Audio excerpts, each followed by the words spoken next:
actually been arrested?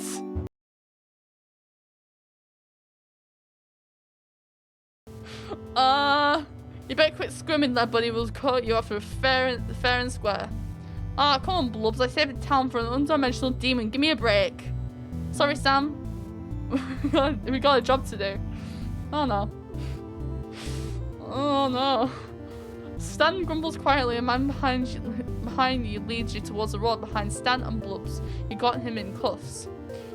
You need to get out of this. But how? Go for the cop's gun. Try and grab something with the bell that's a little less dangerous. Close the space between you and the cop behind you. Once something moves between your fingers, you grab it. Bring it back. You're not sure how sure it is, but it feels cold and metal. Just slip it into your back pocket. Oh, shoot, Dylan. We don't have a cruiser. Me and my romantic strolls in the moonlight. Well, why don't we just Commander Stan's car? What do you mean, Commander? Commandeer? I don't know. And then Dylan, you're an absolute delight, and I cherish having you as my life partner. Dylan giggles behind you and Blubs giggles with him. Oh shit. The two of them push you and stand in the back of the car, crowning you with the colon. Stan grips it protectively, muttering under his breath throughout the fuzz. He's quiet for the most of the ride, only speaking at once. You okay, Caspian? I mean, I'm a scared to come in. I'll get back to you on that. Yeah, I'm alright. I think. I don't know what it's like to be arrested. Full silent as you respond, it stays that way all the back to the station. Wait, we're actually being arrested? This is just okay, brilliant. Inside the station, Dylan is a pair of your chairs by a desk and Blubs disappears down into a hallway. Blubs is back in a few minutes. A deep frown is on his face after directing his frown at Derland. He takes you and stands down another hallway into a set of cells. Brilliant. Well, at the first he withdraws a set of keys and opens the door. You stand uncomfortable, solid and somewhat alarming clang, and the cell door shuts and locks. You two better get comfortable. We'll get your prints in the morning. Stan grumbles, settling down onto one of the provided bunk beds, and you sit down onto one of the next to him, facing him. He peels off his gloves, tucking them inside out in his pockets, and fiddles with a loose thread of thin wool blanket on the bunk bed.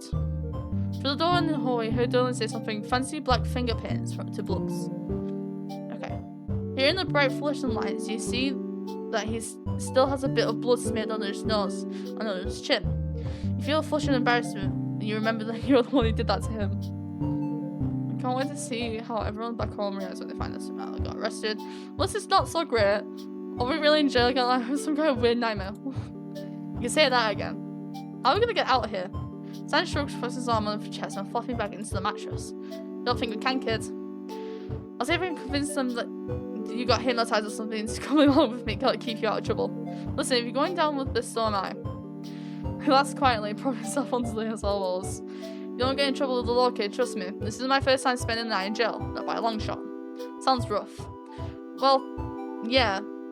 So it goes. This won't be so bad compared to 5 years in Colombian prison. Oh my god, what did you do? There's a long story behind that, but it doesn't seem like he wants to tell it at the moment. Anyway, the only way we're getting out of here with keys. Then we could just slip out a window or something. Think for a moment, stuffing your hands in your pocket. Remember the thing you grabbed on the second cop, Derland? Oh, wait. You jump to your feet and dig in your back pocket, removing the small metal thing you stole. That you find it's a set of car keys. A plastic cheapskate for or fob. Stand there looking, staring at the floor and still instead. We think you know what to do with these. Go to the buzzer cell looking for Derland. Hey, can you hear me? Like you dropped your car keys. The faint discussion in the other room stops for a moment, letting Derland comes to view. Where'd you get my keepsake key fob? I'm looking for that. Hold it through the bars with both hands and reach the key fob. You reach out to his belt, with your right hand and clip the ring of keys from his belt. He doesn't notice. Oh my god, I'm so smart! Dylan thanks you for returning his key fob and gives you both a scrutinized stare before heading back down into the hallway through the door. Hold the keys in front of yourself, jingling triumphantly. Look what I got off Derland. Stan stares at you in disbelief, then at you, then at the keys, and back again, before you laugh incredulously. Are you sure you don't have experience with that kind of thing? Looks like Stan takes the key from you, looking over in his palm, and smiles up at you and looks down at the keys and covers his mouth with his hand, dragging it down over his chin. I can't believe I'm being shown up by a tourist. Well, get used to it, buddy, because I've got skills. That I don't. I don't have skills. He looks proud, smiling up at you like you just hand him like $1,000,000. Well, what are we waiting for? Let's get the heck out of here. He stands as you reach through the bars and try keys until one works. The door swings open with a quiet creak. You creep out the hallway to the door. You open a crowd, looking into the lobby, see Blubs asleep on the front desk, Durling not in sight. Slowly pull the door open and move into the lobby. Stan taps your shoulder and whispers low. We gotta get my keys, you see him anywhere. You glance around the spot them there where Blubs is asleep, Jewel pulling on the table. Shoot. Crossing your fingers fully, you sneak over the desk and reach down to grab them, and suddenly Blubs stares and mumbles. Dang Bigfoot is in my shoes, stretching all my shoes. What the fuck? Stan snorts behind you and he manages to suppress a laugh as you pluck the keys away. Wait, hold on. Stan disappears into the room. You're stunned, wondering what the hell he could be doing right now in the modern time. That's more important than escaping. But if you have a chance to call in something you might regret later, he reappears in the doorway with a troublesome clown painting on his arm. Oh my god. Seriously? Duh. Alright, let's roll. Slipping out with the clip of the station door closing behind you, you and Stan climb into his car and escape into the night. After stopping by Blood's dealership, pick up the hidden backpack, you and your partner in crime head back to the shack in comfortable silence. You feel tired if it weren't for the adrenaline. You carry the backpack inside while Stan brings the gun gun into the briefcase, setting both on the kitchen table. I call that a successful night. Even though I got arrested, so did I, and fun too. You grin over at him and realise in the kitchen's bright light he's still got blood on his face. How'd you keep forgetting you're the one who elbowed him after all? You've got, well, come here. Pull one of the chairs on the table, gesturing to sit down. He looks a little wary, but obeys. The chair's aged metal frame creaking under his weight. You grab a couple of paper towels, turning on the faucet in the sink and wetting them. And then the paper towels, clean them up. Uh-oh.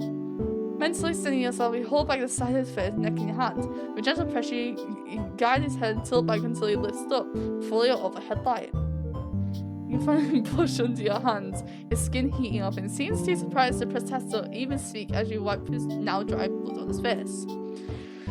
Oh my god! He's quiet while you work, watching him with warm brown eyes rimmed by dark lashes. I could have taken care of myself, you know. He says this, but doesn't pull away or made any more movement to leave. I did the damage, the least I can do is clean it up for myself. Anyway, you've done plenty as it is. The paper towels you have become too sore to work with, so you toss them into the trash and go back to get a few more. Your hand returns to your shaky imagine things, but it almost feels like he leans into it. I did really have a good time with you tonight. I have no idea how crimes could be so fun. He smirks upon your gaze. I had a good time too. You pause for a moment, realising something. Also, those cops aren't going to come after us, are they? Then shrugs. Probably not. They're nice enough guys. They're not exactly compelling. You laugh quietly and smoke up at him. You stand back to make sure you've finished and toss the last paper towels in the trash. Uh-oh. You sure it's not broken? Nah, I'm fine. Don't worry about it. Your hand lingers on his cheek. Say goodnight. Hug him. You take a fortifying deep breath and lean down, wrapping your arms around him. Thanks for the car parts. You pull away with a funky look at his face. And for the gun time. Well, good night. He says for you a moment, look at his face, and composes himself and gives you a goofy smile. Sleep tight, Caspian. You brush your teeth and change into pajamas. It's not until you get into bed that you realise you're still smiling. The rush for you hasn't completely faded, but after a while your eyes grow heavy and you drift off to sleep. Nobody back home is ever going to believe this. He wants fine, Stan. Okay. So, the last time we were seducing Stan, we got arrested. And, oh, what else do we do? Oh, we also stole a bunch of shit as well, so. You pass through the living room and Mabel spots you from her seat at the table. Oh no. Caspian, I was hoping to see you. Come on, I want to ask you something. Mabel points down at the table with a raspberry pink coloured pencil, her art supplies scattered across the table, lying across various sheets of paper and brightly coloured doodles. What the fuck's a doodle? Of glitter. You see a drawing that looks like a cross between Barney and Godzilla. A page full of puppies, a page of a drawing that kind of looks like you with, is that Ford or Stan? Mabel's not finished with you yet, but the telltale jawline gives it away. Oh no, I think I know where this is going. You sit down on the table across from Mabel and suddenly get the same feeling you get at a job interview. It intensifies when she pushes the organised case of papers aside and then steeples finger across the table table surface. Fucking man. Caspian, I'll be frank. I'm trying to find a match for my uncle for a while, but I've never seen to get their matches made. Sorry, a match? But then it's like you were pulled from thin air, attracted by a shack of magnet of love. It's a sign. The speak was made for chemistry. You share him. And this week, you just made the chemistry you share with him obvious. You know who I'm talking about, right? Yeah, Stan. Exactly. Grunkle Stan says he's not looking for love anymore. I think he says that every rejection. He's a romantic deep down, I can feel it. You know what they say, even if you're not looking for it, love will find you no matter what. Love? That's a jump to say the least. Well, you've said enough time for your form opinion as Stan. It shifted and changed with every additional minute. He got his own fair share of mysteries, and damn it, you're curious. There's plenty of potential there, I can see it in your face. You know what, you really get this chemistry going? Talking to him. What? No, I'm talking about something more romantic. Hold on, I'm getting an idea. I'll get everything ready, Catherine. Just focus on falling completely and utterly in love. Matchmaker Mabel is back in the game. Oh, brilliant. Okay. Just you exit the talk with Mabel, you run into Dipper right outside the living room. It doesn't seem like an accident either. His arms crossed and he's looking at you dubiously. So I heard Mabel's plan. How did you? I just left the room. Yeah, well, words travel fast, and Mabel sends out mass update texts. That sounds a lot like Mabel. His defensive posture softens a bit. Just tell me one thing. I know my grunkles can look after themselves, but can you promise me you won't hurt Grunkle Stan? You can trust me. Okay, Caspian, I'm remembering that. My text notification sounds and Dipper checks his phone. And be ready. Tomorrow afternoon. For your lakeside date with Grunkle Stan. Oh, this is definitely different to the Ford's one. This feels awkward enough. No offense, Caspian. It's just my Grunkle Stan actually going on a date. Do old people even date? Kind of hard to wrap my head around. To be fair, we got arrested. Does that not say anything? I don't know. Oh no. Well, at least now we know at some point we're going to fucking dates. Like, we're going to go on a date with Stan, so brilliant. That night you head back into your room, ready to go to bed, but mentally still stuck to an interesting conversation earlier with Mabel. Mabel already put her plans in motion over dinner. Turns out Stan had been planning to take the kids on the lake tomorrow to go fishing. And lucky you, Mabel managed to score you into an invite. Willow's joined you, surprisingly. You have a lot of fun petting his belly and taking pictures of him, a distraction from your thoughts. It's almost like he knew something was up, or did Mabel send him... Is he unfluttering your safety zone for intel? You decide not. Lay back onto your mattress and try to relax. Willow settles by your side, snuggling up. Thanks for the support, little buddy. Oh! Eventually you get tired of your phone and decide to close your eyes, but you can't stop thinking about what Mabel said. Stan? Or romantic? Is that what Mabel said? Yeah, right, no way. Mabel charming in his own way, sure. The type of guy to go on an actual date, planned by Mabel? What was Mabel planning anyway? She might go for something fancy or formal, but Stan really seems in his element with his hands-on nitty-gritty stuff. Hopefully calling it a date won't ruin the natural thing you have going. Your eyes finally close with good, feeling weighed down and heavy. You give Waddles a pat while you still can, before slipping into unconsciousness. Christ. It's starting to get intense. Hang on. You slip out of a dream and back into your room in real life. The sky is light outside and groggy. You feel regret you realize Waddles' comforting way isn't there anymore. Wait, that's not what you're regretting. You're regretting the end of what you feel like was a really good dream.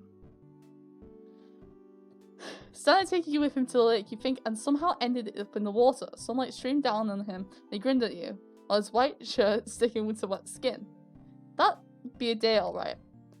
It was the last thing you expected from today. Laughing quietly at yourself, you glance at the clock to see your time is ready to get for the day. Anyway, a little while later, you're dressed for the day, for the lake, meaning dressed for a regular day of summer. You're not sure what to expect, so you keep it casual. You would have eaten breakfast with Stan and the kids. You were barred from the kitchen by Mabel, who was shielding you from a surprise. Instead, you were handed a slice of toast, topped with oddly cheerful sunny-side-up egg, and waved outside. That's not suspicious at all. Brilliant. That day you're out in sunlight, you can see that Mabel stuck a smiley face sticker on top of the egg. You peel it off and shrug and dig in. Okay, that's kind of gross. Leaning against the scarlet door of El Diablo. You stare up to the tall pole outside the shack, thinking how it both stands out and fits perfectly with the shack's aesthetic. It's obviously part of the weirdness of the tourist trap, but you're not sure why. It looks pretty well made, even if it's kind of creepy. But whenever you move, the eyes at the top seem to follow you. Oh, hello, Mabel. Suddenly, the front door of the house bursts open with flurry sequins and glittery hair clips flies out, attached to a very excited Mabel. Caspian, are you ready? You're not spying any conspiracy nudges or winks, so you kind of think Mabel should drop the whole date setup thing, or at least for the moment. For what? Fishing? Yeah, aren't you excited? This isn't just a regular lake fishing. This is a lake gravity falls fishing, where adventure awaits, danger is hot at your heels, and the island shifts and moves in the corners in your eye. The what move? Oh, Dipper. We're talking about the Scuttlebutt Island. I love telling that one. So we're out on the shore right as we saw this giant Stan. Hey, you kids better not be giving Caspian that lake monster story again. Stan comes out the shack with several fishing rods and a crook in his arm, as well as a large tackle box in his right hand. In the other hand are 4 fishing hats, with a hamsuit embroidery on the front of the 2 of them. I can't fucking spell. Or read, quite frankly. A look closer reveals that the actually named stitch on the hats reading Mabel and Dippy. Goku-san, you don't have to pretend to believe us anymore. I swear it really happened. I just rose right in the water and started chasing us. We had to roll back as fast as we could and I was speaking in creepy monster language and, what did I say? No more monster talking, you're gonna scare Caspian away. I don't fully mind. Both kids are a little disappointed, but leave it at that. Sam pulls out a smile and drops Dipper and Mabel's respective fishing hats on their heads, and Mabel tugs hers on while running to the car, while Dipper follows, exchanging his usual hat for the fishing one. Okay, oh great, I'm here. Sam looks out after them, then turns to face you. Kids look to exaggerate. Pretty sure that thing wasn't terrifying. Besides, I've been through worse. You hear that, kids? Only your Uncle Sam's got the right to complain. Sam heads the fishing supplies over his arm, using it over to dig around in his pockets for car keys. He tosses the rod's hats and tackle box inside. Mabel's hand darts in before Stan can close the trunk, grabbing a hat. Before you can tell what it is, it's shoved in your hands. A smooth fabric reads Caspian. Stan grants. Oh, Mabel thought I told you I wasn't going to drive it until then. Mabel, I thought I told you I wasn't going to give it to them. But you worked so hard stitching this morning, you got the letters the right way on, mostly. Brilliant. Mabel gets in the back seat next to Dipper, leaving you to look at the hat more closely. The sewing is a little messy and all the letters is backwards, but Stan clearly put some amount of care into it. Speaking of Stan, he's staring at a hat that Mabel shoved at you, thinking something to say.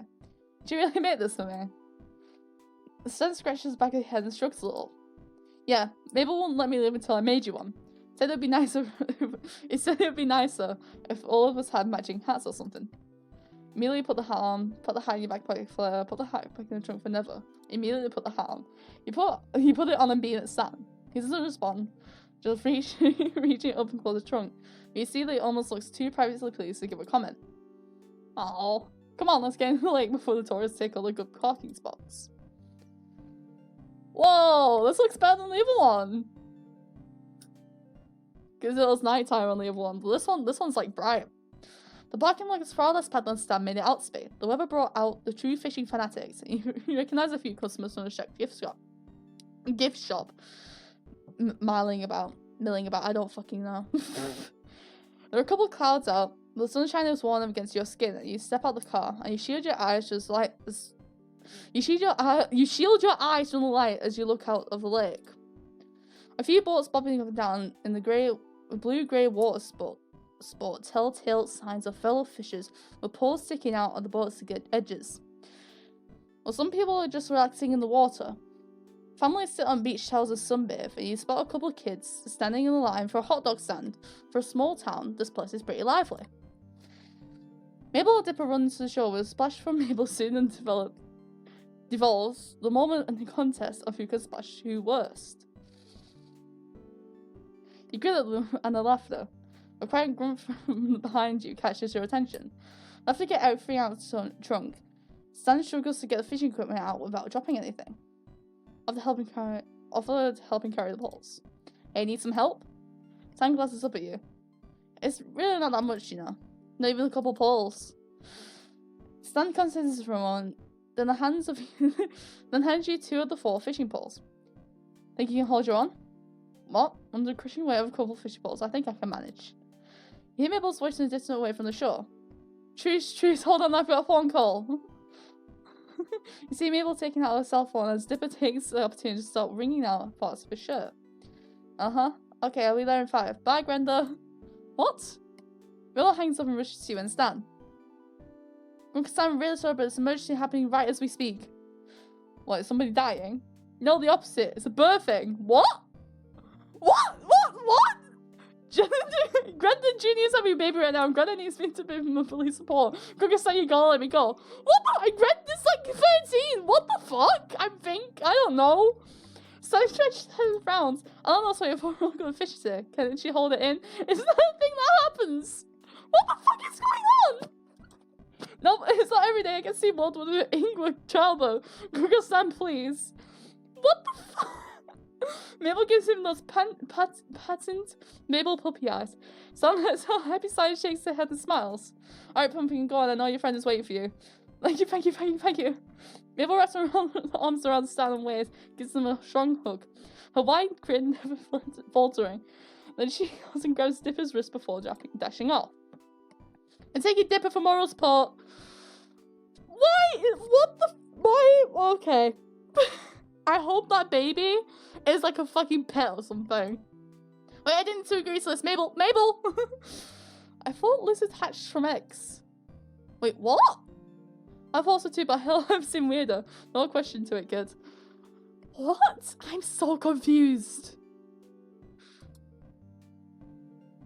Okay, before you delve too deeply into the thought of life's birthed lizards, your phone buzzes in your pocket, pull it out and text from Mabel. Hi, Caspian, I fixed you up so you get a whole day with Gruggle Stan. Have fun. Oh, great. Mabel, fuck you! I thought, oh my god. Oh shit, I gotta go. Greta says Greta's getting close to her baby time. See you. What? A clever little devil. Something wrong? Nah, just Mabel saying she's going to send a lot of pictures of the newborn lizards. Well, come on, let's get fishing before it gets dark out. Oh, look how pretty. Towards the end of the first pier, Doctor, the only afraid length of rope, the sad looking dingy with fluids, Stan wore.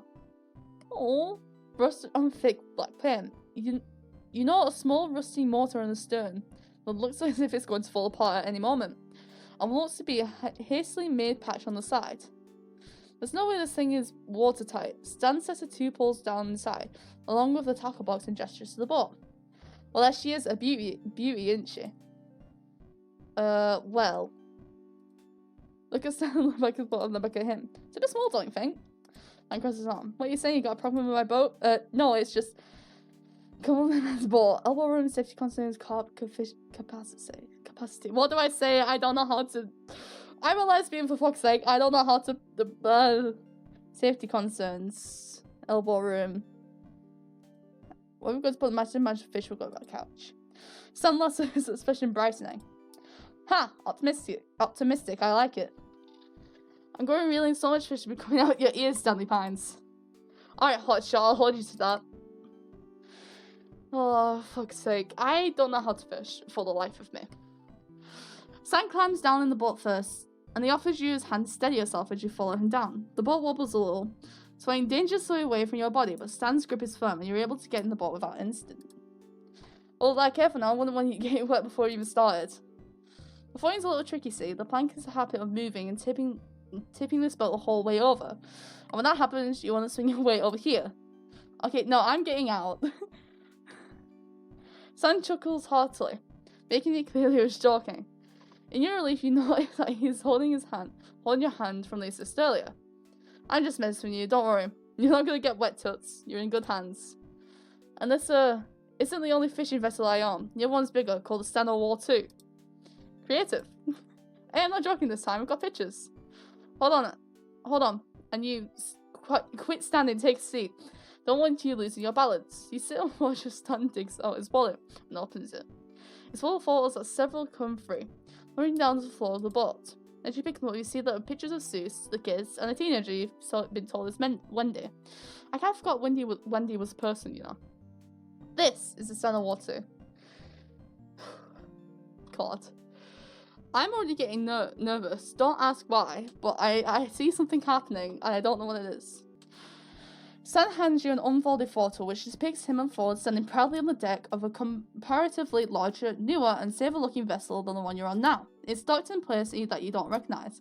The sky is bright blue and cloudless.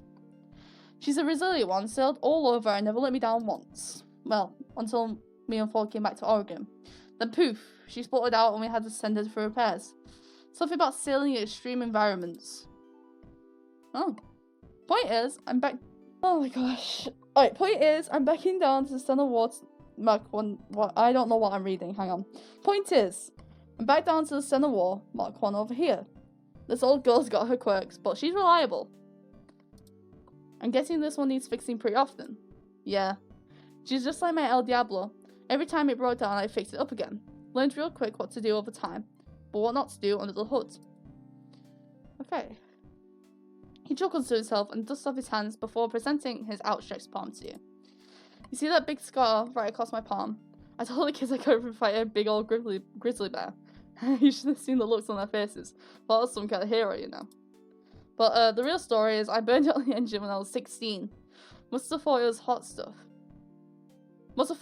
stuff, trying to change the oil while the car was running. Oh, Christ. Oh my god, were you alright? That must have been so painful. My pops called me an idiot for thinking the engine wasn't hot. But my mom cleaned me up in the end. You remember you're still holding his photos and hand them all back. But he returns to his wallet with some difficulty. Hey, does the wallet just carry photos or does it carry old money from time to time? Stan chuckles you're teasing. Nah, I just keep a lot of photos here to remember. Keeps me grounded. Anyway, let's get the show on the road. Stan turns, busying himself with cracking mortar. A few pulls and spots life, expelling a thick plume of exhaust. His constant attempts to wave it away quickly. Stan gives the motor a couple of thumps and it quiets coughing. The engine smoothing out is much gentler from. From that he's back to focusing on untying the boat from the pier, and it's easing it out to the open water of the lake. Glancing around, you spot two policemen from the night in the clink, and you quickly duck out of sight, hoping to avoid being seen. Stan turns his head and notices you crouched on the bottom of the boat and quirks an eyebrow. You're hiding from the sun or something. Those are two cops from a few days ago. Stan whips his head around and spots them and lets a laugh out so loud it startles you. Who? Blubs and Durland? Ha! I told you. Us two are harmless, and besides, I think today they're a little more focused on each other than us.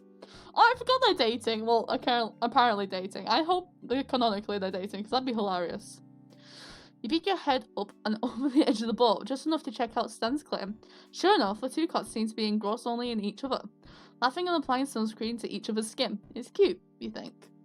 And I really feel you're not on the lookout for arrest you and Stan again.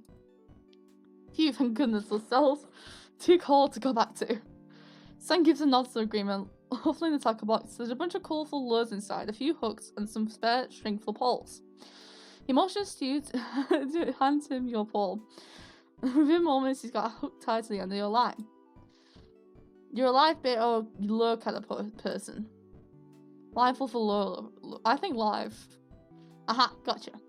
I'm a lure man myself. I bet I can swing you over to my side in no time. Sam picks out a piece of live bait from the tackle box and attaches it to the end of your line, and then hands it back to your pole. Until you settle into the relative quiet. As you wait for a bite, you look over on the lake and leave people outside today. Whether because he noticed or whenever he was just feeling the lulling conversation, Stan starts pointing out the faces of the locals, putting names to them and giving them a little background on each person. Stan's got the gossip. You quickly realise that the background the info he gives you is too much of his opinion mixed into kind of useful, but you try to remember the names anyway. Still, time passes easily. You soon find yourself reeling in quite a few catches of your own. Looking over at Stan, you've clearly managed to catch a few more, but he dismisses the difference with the excuse that his looks, just waiting to kick in any moment now. Seriously, any moment. You glance at the lake for a minute and let it go, leaning it back in with a sigh. Phew, I think it's time for a water break, don't you? Try to distract me so you'll gain the advantage. Hey, if you faint out here, that's not going to be on me, kid. You want a bottle or not? Okay, toss me one, would you? Stan leans down, digs around on the bottom of the boat, but towards the boat, and comes away with 2 bottles of water, wet with condensation. He smiles and tosses you a bottle, and you catch it, twisting out the cap, making a grateful sip. Until now, you haven't realised how thirsty you actually were. Stan takes his own bottle and starts chugging the water, clearly more thirsty than you are. Some of the water sips past an opening and drips down on his chin, on his shirt, darkening the fabric. Your palms suddenly feel very sweaty. You can't look away. Stan notices you staring as he swallows, taking the bottle away, licking the stray moisture off his lips. Your eyes meet for a long moment, you both just stare at each other, neither daring to take a breath. Stan looks us up again, slowly this time, almost deliberately so. A sound of the boat motor breaks the silence, and you whip your head around just in time to see a speedboat tear past you. At a speed that's definitely illegal for a lake as small as this one.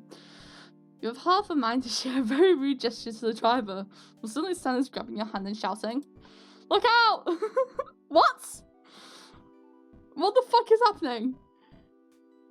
Because a massive wave creates a speedboat wake, is heading in a direction. It slams into the endangering the rocks off balance, tipping it dangerously to one side before dumping you both into the water, fish and all. Wait, is this a dream that we had? The water was cold, almost bitterly so.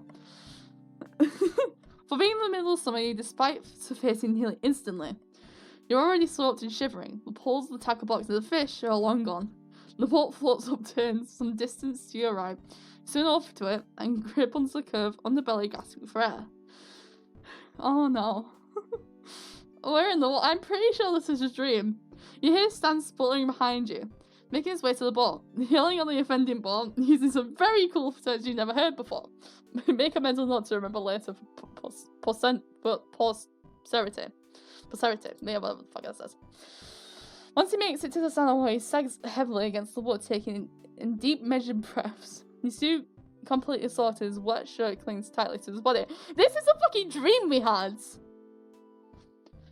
Oh god. As his chest heaves, you can't help but look. You can't help but look. For fuck's sake. This isn't good, yeah. As his chest heaves, you can't help but look your fill. Then pretend to be very interested in scanning the lake for 2 policemen as Stan looks your way. Well, that's one necessary of a fishing trip. Hey, say that again. Stan lets out a disappointed groan and starts pulling off his jacket before tossing it into the upturned boat. What we've got to tell him remember that the old uncle lost his fishing touch. Ha, you wish. I could outfish you any day. I like to see you try, old man. Old man? Why I order. He splashes water onto you and you shriek in the mock outrage with a wicked grin that fills your face. Splashing back, flipping water, dunk him. Well, I kind of have the term to dunk him, but we're actually kind of pretty weak from what we learned when we got arrested, so I think we're going to splash him back. You rake your arm through the water, creating a big enough wave to splash his Stan, re-soaking him from head to chest.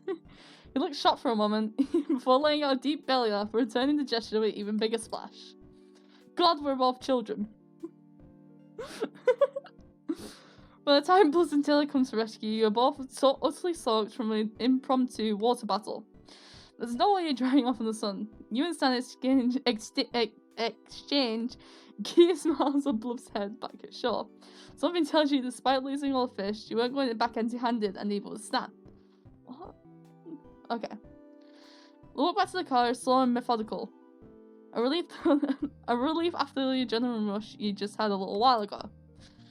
Stan is wringing out his jacket, muttering under his breath something about damaging good Moroccan leather. While a sudden and violent cold chill runs through your body. Despite the warmth of the sun, your socks, clothes, and clammy skin of the water catch up to you all at once. You start shivering. Oh, jeez, take my jacket. What? No! Oh! Before you can protest, just start stripping his jacket around your shoulders. Oh! That's really sweet! Okay, Christ.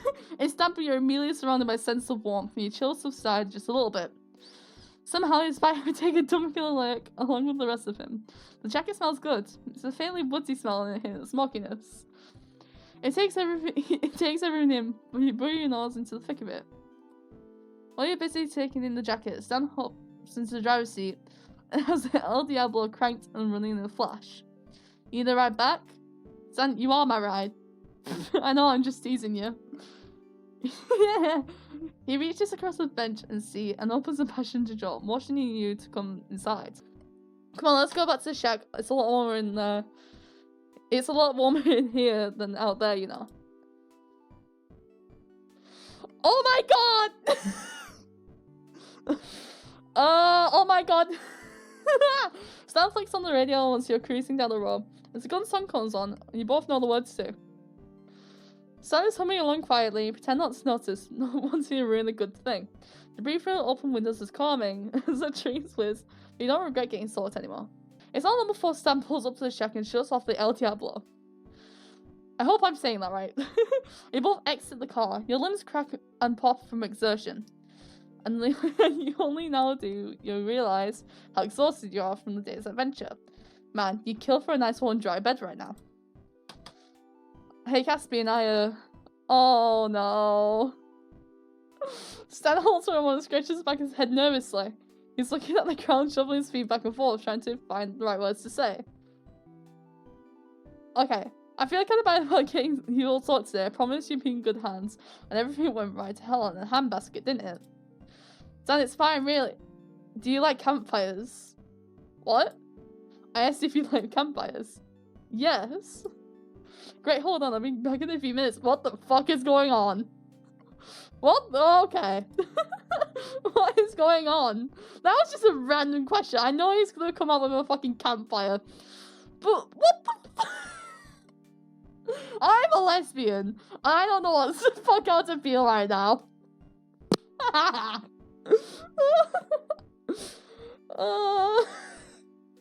At one point I questioned my sexuality when I first saw Ford, so yeah. Anyway, you're left confused standing in the backyard of the shack and Stan dashes inside, slamming the door shut as he goes. A chill breeze whips through the trees and you shiver. Despite Stan's jacket, you're still a little damp. Being exposed like this certainly doesn't help the matters. Oh my gosh. You check your phone and after several minutes you're ready to give up. Head inside the shack when Stan comes through the back door, arms full of marshmallows. Okay. Come here, I want to show you something. Curious, you follow him over. It appears to be a makeshift fire pit. There's already wood and kindling inside. A part of you wonders if Stan always keeps firewood laying around, or if he prepared this just for you. What? He pulls out a book of matches from his pocket and strikes a match. It's bursting into a bright yellow flame. He tosses it into a wood pile and gradually the kindling ignites. It's not long before you have the modest but warm fire at your feet. I figure you're still pretty damp, and I'm sure you're hungry as well since we didn't catch any fish, so. Cheers all gestures into fire and marshmallows again. Least I could do for screwing up your day. Stan.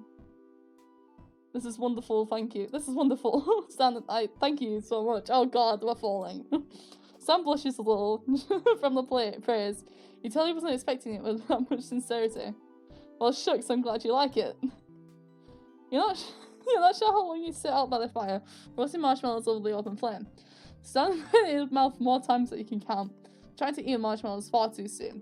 You burn it enough to the tree to make even the Stay Puft Man weep. I don't know what the fuck that is. I'm assuming that's like the Marshmallow Man for like Ghostbusters or something. I don't fucking know. Some plucks another marshmallow out of the bag and turns it over in his fingers a few times, like he's contemplating something before turning his face to you. You ever play catch with these? Huh? I meant toss them up and try to catch them with your mouth. Yeah, who doesn't do that? Well, hey, I thought I'd ask. You never know what some people do these days. So, slowly a grin spreads across his lip and he tosses a marshmallow up in the air straight towards you. Catch. Oh no. You think I can watch marshmallows softly towards you. You're gonna make it. It still splashes cheek and lands on the ground. Fuck. What shit. Well. So that makes a disappointing noise. You pick the marshmallow off the ground anyway and pop it in your mouth. Close enough. Oh my god, the bag. Fuck's sake. Suddenly the back door flies open and out come Dipper and Mabel, running into the campfire excitedly. They're both in pajamas but look wide awake as ever, and they're already snatching out the marshmallow bag to dig in. Loves marshmallows! Come on, Grunkle Sam, why don't you tell us you're roasting marshmallows? Because you should be in bed, Pumpkin, that's why. Fair enough. He rubbles Mabel's hair affectionately and pulls her into his lap, handing her a roasting stick. Nope, we're teenagers now. Teenagers don't have bedtimes. I do. Yeah, exactly. So, Grunkle Stan. Answer's still no, kid. You cannot go on a 3-day camping trip to check ghost prints.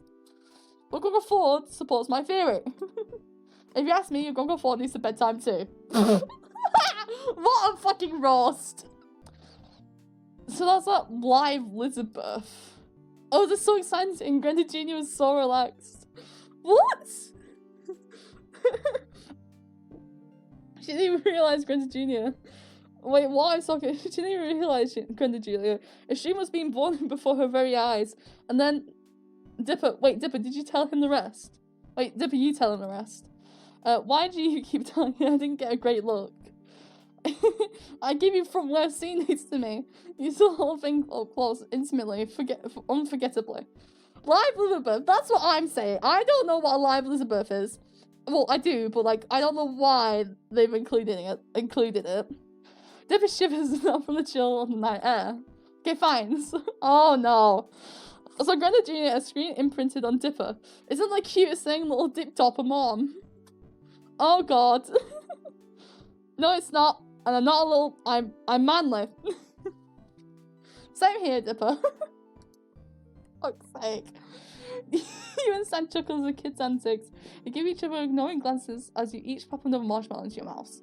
The fire crackles. And you draw Stan's jacket further around yourself, feeling truly warm for the first time today.